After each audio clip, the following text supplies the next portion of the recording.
Yeah. So I'll tell you by example to answer the question, Jenny. Last night I finally finished a book from Robert Kiyosaki, Rich Dad Poor Dad.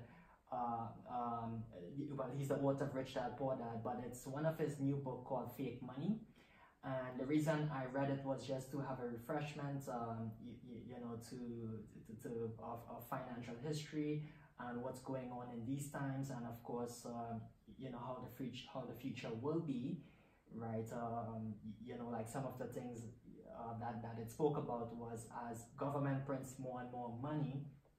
Of course, it decreases our purchasing power, but it creates inflation, and inflation makes life more expensive, right? So of course, when things get more expensive and your income remains the same, then things get very concerning, especially for the millennial generation who spends a lot, they don't save, and and most of them will be renting over the next 10 years, and it'll be very difficult for them to purchase a home unless they really plan for their financial future.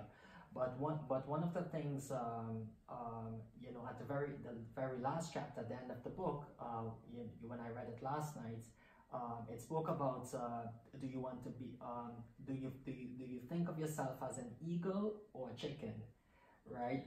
So it goes back to the whole topic of what we're talking today about, mitigating the risk of real estate investing, right? And you really so I think most people would want to say they would want to be an eagle, because there is a quote that I remembered from Charles Darwin. It says, it's not the strongest or the most intelligent that survives, it's the ones who are able to adapt to change are the ones that can survive. So like in the book, you have to really learn how to catch fish, right? And not to because if you give someone a fish to eat for a day, you teach someone how to fish to eat for a lifetime.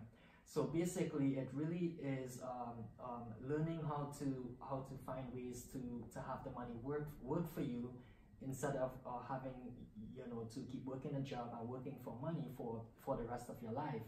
So really, so to answer the question, that's one of the, I read a lot of books, but that's one of the most recent book which I read. And it really gives you perspective, in whatever you're investing today. Yeah.